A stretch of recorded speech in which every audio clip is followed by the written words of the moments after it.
मन।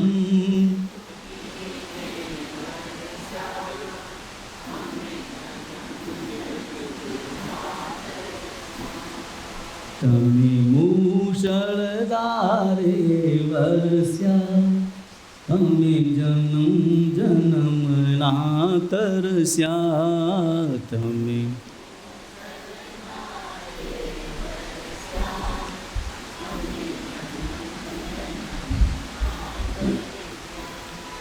परमात्मा के उपकारों का स्मरण करें और अपने हृदय में ये बोध प्राप्त करें, अपने हृदय में एक दर्द का अनुभव करें. ये गीत कहता है कि आप तो बहुत बरसे,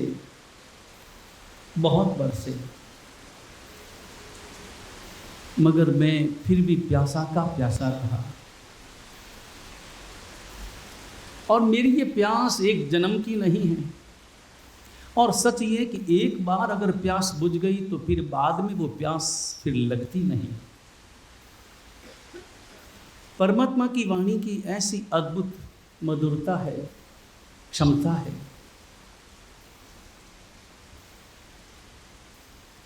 परमात्मा बरसते हैं और हम भी पूर्व जन्मों में किसी न किसी तीर्थंकर परमात्मा के समवसरण में पहुंचे होंगे, सीढ़ियां चढ़ी होंगी, देशना सुनी होगी. हृदय तृप्त भी हुआ होगा, प्रसन्न भी हुआ होगा, लेकिन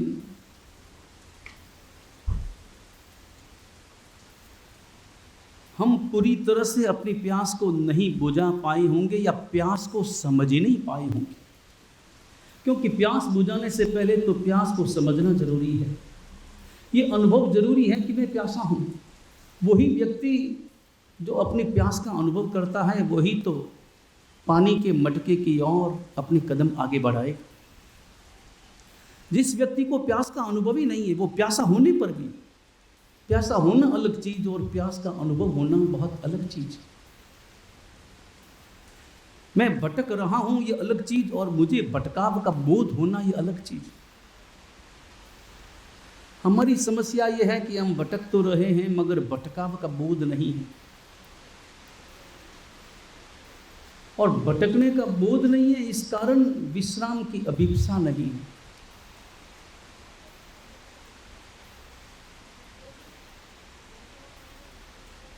यथार्थ बोध होना, काल्पनिक बोध का भार लिए हम घूमते हैं. जितना भी बोध है वो सब काल्पनिक है, आभास है. और उस आधार पर हमने कदम आगे बढ़ाते हैं. भूख का अनुभव होने पर हम रसोई की ओर अपने कदम बढ़ाते हैं, प्यास का अनुभव होने पर प्याऊ की ओर कदम आगे बढ़ाते हैं. परमात्मा की देशना भटकाव समाप्त करने की देशना है. उत्तराधीन सूत्र में, उत्तराधीन सूत्र की एक गाथा बड़ी महत्वपूर्ण है और वो गाथा प्राय हमने बहुत बार सुनी होगी.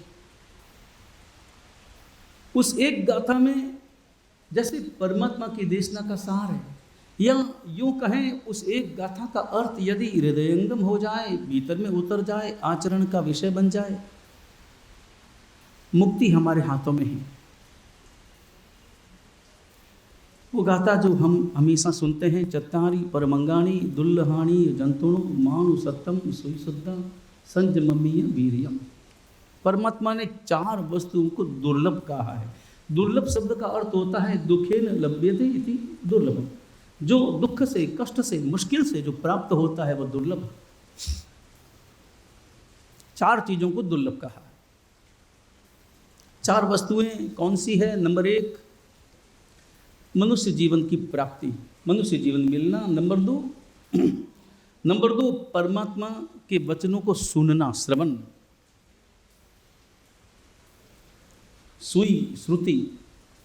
और नंबर 3 परमात्मा के वचनों के प्रति श्रद्धा.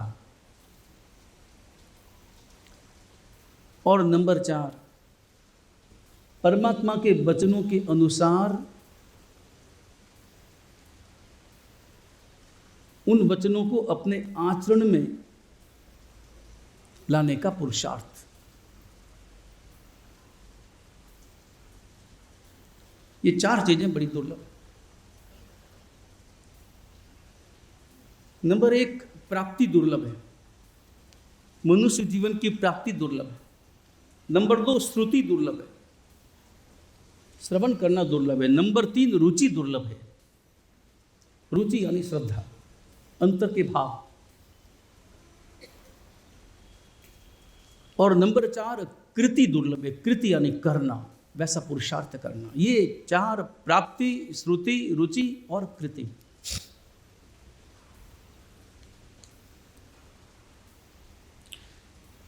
यह क्रम है मनुष्य जीवन को सार्थक करने का, अपने वर्तमान के जीवन को सार्थक करने का, अपने पुण्य से प्राप्त। ये 4 चीजें अलग अलग कारणों से प्राप्त होती है। मनुष्य जीवन प्राप्त करने के लिए पुण्य चाहिए। पूर्व जन्म में जबरदस्त आपने पुण्य किया होगा, तब कहीं जाकर मनुष्य जीवन की प्राप्ति हुई, वो पुण्य चाहिए। पुण्य से मनुष्य जीवन मिलता है। श्रुति के लिए पुरुषार्थ चाहिए, श्रवण करने के लिए वो पुरुषार्थ करना पड़ता है। ऐसे ही परमात्मा के वचन हमारे कानों में नहीं आते, उसके लिए चलना पड़ता है, जाना पड़ता है, समय देना पड़ता है। और नंबर 3, रुचि जगाने के लिए प्रेम चाहिए उन वचनों के प्रति, और जिनके वचन हैं उनके प्रति हमारे अंतर में प्रेम चाहिए। और कृति के लिए पराक्रम चाहिए, जबरदस्त पराक्रम चाहिए। पुरुषार्थ और पराक्रम में थोड़ा सा अंतर है।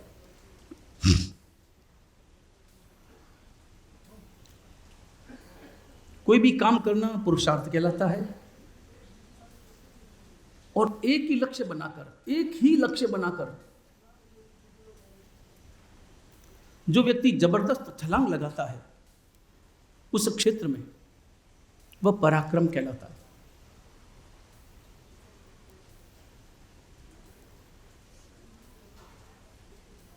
नंबर 1, मनुष्य जीवन की प्राप्ति। शास्त्रकार भगवंत कहते हैं, उत्तराधीन सूत्र की टीका में लिखा है, कमल संयम उपाध्याय भगवंत ने जो उत्तराधीन सूत्र की टीका लिखी, इस श्लोक की टीका लिखते हुए, इस गाथा की टीका लिखते हुए वो कहते हैं कि 3 अगर वस्तुएं हैं तो मनुष्य जीवन की प्राप्ति होती है। पूर्व जन्म में हमारे पास में क्या था हमें नहीं पता, कौन सा पुण्य हमने किया हमें नहीं पता, किया होगा यह तय है, मगर वो पुण्य अकाम निर्जरा वाला था या सकाम निर्जरा वाला था वो हमें पता नहीं है। 2 प्रकार का है ना, पुण्य भी तो 2 प्रकार से होता है। जैसे पैसा भी तो 2 प्रकार से कमाया जाता है, एक व्यापार करके, एक लॉटरी से। कभी लॉटरी लग जाए और अचानक व्यक्ति लखपति बन जाए, करोड़पति बन जाए, और कोई व्यक्ति व्यापार करे, मेहनत करे, पुरुषार्थ करे और तब कहीं जाकर के पैसा कमाए। हमने कौन सा पुण्य किया ये पता नहीं, अकाम निर्जरा वाला किया या उसके लिए पुरुषार्थ किया नहीं पता, लेकिन मनुष्य जीवन हमें मिला। फिर भी हम पता लगा सकते हैं पूर्व जन्म में क्या किया वो नहीं पता, मगर अगले जीवन के लिए हमें क्या करना है वो हम वर्तमान में हम कर सकते हैं। 3 चीजें अगर हो तो हमें मनुष्य जीवन प्राप्त हो सकता है। और ध्यान रहे, जो 4 गतियों में महत्वपूर्ण 2 गतियां हैं, एक मनुष्य गति और देव गति, जिन्हें सदगति कहा है। नरक गति और तिर्यंच गति को दुर्गति कहा है, लेकिन मनुष्य गति को और देव गति को सदगति कहा है। इसमें देव गति मिलना आसान है, बहुत आसान है, लेकिन मनुष्य गति मिलना, वो भव मिलना दुर्लभ है।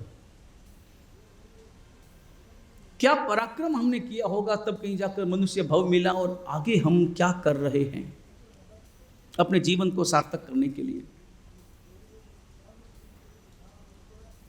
शास्त्रकार भगवंत कहते हैं 3 भाव अगर हमारे अंतर में हैं, नंबर 1 दान रुचि हो, नंबर 2 मध्यम गुण हो, और नंबर 3 अल्प कषाय हो। थोड़ी शास्त्रीय बातें हैं मगर समझनी जरूरी है।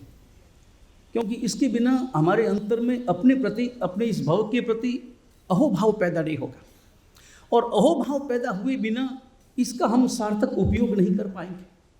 अन्यथा हम अपना जीवन केवल खाने पीने में, उठने बैठने में, सोने खोने में, भागने में, लड़ाई झगड़ा करने में, निंदा विकता में, इधर उधर की पंचायती में, केवल इकट्ठा करना छोड़ना, इकट्ठा करना छोड़ना, इसी में हम अपनी जिंदगी पूरी करते हैं। जीवन को सार्थक करना है, और जीवन को सार्थक करने के लिए 3 गुण हमारे अंतर में होने बहुत जरूरी है। उसमें सबसे महत्वपूर्ण गुण है नंबर 1, दान रुचि। दान रुचि शब्द बहुत हमारे अंतर के व्यक्तित्व को प्रकट करते हैं। दान क्रिया अलग चीज, दान रुचि अलग चीज। हो सकता है कि कभी कभी बिना रुचि के भी दान हो जाए, बिना रुचि के भी दान तो हो ही सकता है ना कभी कभी। एक व्याख्यान चल रहा था और प्रवचन में बाहर से कोई संघ आया हुआ था, और अच्छा संपन्न संघ था। जयपुर जैसा एक बहुत अच्छा सुदृढ़ मजबूत, हर दृष्टि से, धर्म की दृष्टि से, श्रद्धा की दृष्टि से और अर्थ की दृष्टि से। और वहाँ पर बाहर से कोई लोग आए हुए थे, छोटे गांव के लोग।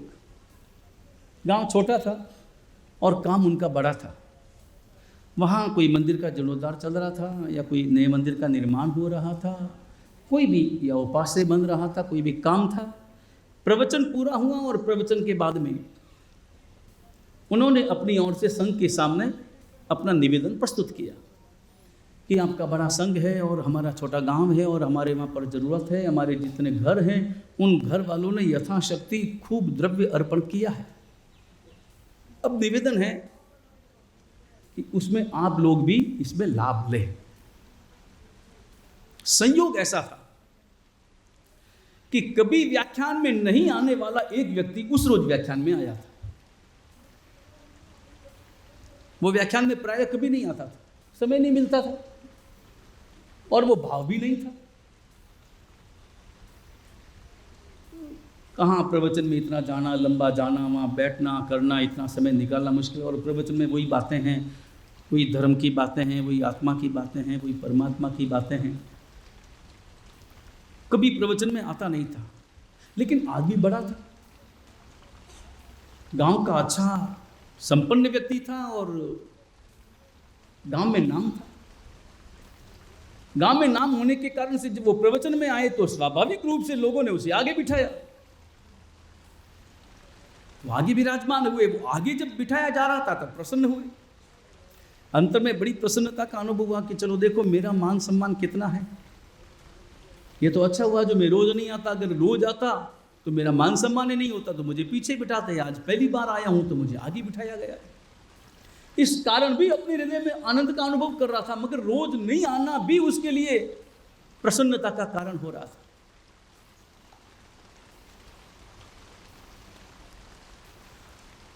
और संयोग से विनती हुई, पैसे लिखाने की बात हुई। अब पैसे लिखाने की बात हुई, अब लोगों ने देखा स्वाभाविक रूप से बाहर का कोई संघ आया हो और विनती की गई हो, तो जो आगेवान लोग थे उन्होंने देखा कि बाहर का संघ आया है, खाली हाथ नहीं जाना चाहिए, अपने को लिखना है, यथाशक्ति लिखना है। तो जो आगेवान बड़े बड़े लोग थे उन्हीं की ओर सबसे पहले निगाहें जाएगी। एक दो व्यक्तियों ने नाम लिखाए तो फिर उनकी ओर नजर गई कि भाई साहब मौका अच्छा है, लाभ ले लो। अब इतने लोग थे, इतने लोगों के सामने थे और शक्ति संपन्न भी था। उसने कहा लिखो भी, 11,000 मेरा भी लिख लो, जो भी 11,000 रुपये की राशि लिखाई और वहां से वो रवाना हुआ। व्याख्यान पूरा हुआ, 11,000 रुपये भी दे दिए, वो वहां से प्रस्थान कर गया। और मन में आया, उस व्यक्ति के मन में आया, ये कहाँ मैं आज फंस गया। मैं कभी व्याख्यान में नहीं आने वाला, आज मैं क्यों आ गया। ये आज आया, आज ही मैंने माथा मुंडाया और आज ही ओले गिर गए। आज ही तो मेरे व्याख्यान में आया और आज ही मेरे तो पीड़ लग गया, 11,000 रुपये मुझे देने पड़े। 11,000 रुपये दिए, लाभ मिला, दान किया, मगर दान का भाव था। दान रुचि के अभाव में भी दान हो सकता है।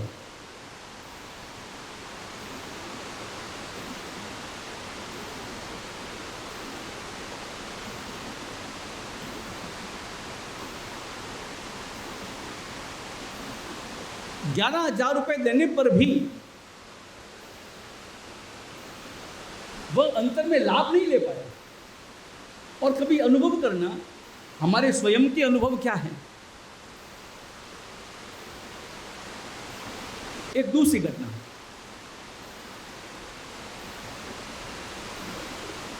ऐसे एक व्याख्यान था और एक व्यक्ति व्याख्यान में नहीं आ पा रहा था। कुछ उसके कामकाज ऐसे थे, ऑफिस इतने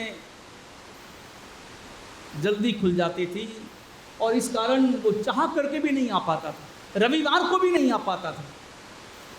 मगर एक रोज मन में आया और व्याख्यान कैसे भी करके व्याख्यान में आया। संयोग से उस रोज संग आया हुआ था।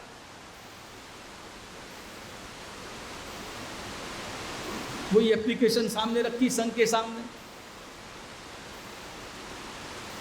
उसने तुरंत कहा मेरी ओर से 11,000 रुपये लिखो। कई लोग होते हैं भाई, कोई लोग कहे उससे पहले मैं अपना, लोग कहेंगे तो सही, छोड़ेंगे तो नहीं, तो मैं लिखा देता। वो वहां से रवाना हुआ। उसके अंतर में इतनी प्रसन्नता थी कि देखो क्या मेरा सौभाग्य है, मैं कभी नहीं आता व्याख्यान में, आज ही आया और आज ही मुझे लाभ मिल गया। आज पहली बार आया मैं व्याख्यान में और आज पहली बार लाभ मिल गया। अगर मैं रोज आऊंगा तो मुझे रोज लाभ मिलेगा, यत्किंचित लाभ मिलेगा, जो मेरे पास में है उसका मुझे लाभ मिलेगा। क्या मेरा जबरदस्त अपने आप में सौभाग्य है। ये दोनों घटनाएं समझने जैसी हैं। इन दोनों घटनाओं में दान क्रिया दोनों में है, मगर दान रुचि एक में है। दान रुचि शब्द का अर्थ होता है दान देने के बाद में जो प्रसन्नता का अनुभव हो, या यूं कहें दान रुचि वो है। अपने यहां पर भी मान लो कहीं पर भी टीम चलती है, कहीं लिखाने के लिए जाना तो पड़ता ही है ना। जो आगेवान है, संघ के आगेवान है, उन्हें पता है कि भी जाना तो पड़ता ही है। 1-2 बार जाना पड़ता है, कभी 2 बार जाना पड़ सकता है, कभी कहेंगे बाद में आना, ऐसा कुछ ना है, वो करना, सब ठीक है। जब कभी दान मिलता है कहीं पर भी संघ को कहीं लिखाना पड़ता है, तो जो लिखाता है वो राजी ज़्यादा होता है या जो प्राप्त करता है वो राजी ज़्यादा होता है? राजी ज़्यादा कौन होता है? ज़्यादा प्रसन्न कौन होते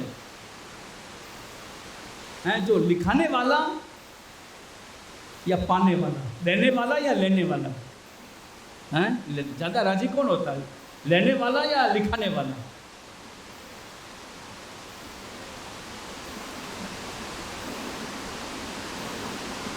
अधिकतर ज़्यादा राजी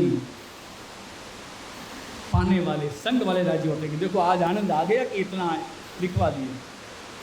अवसर मिलने पर दान करना वो दान क्रिया है, और दान करने के लिए अवसर खोजना वो दान रुचि है।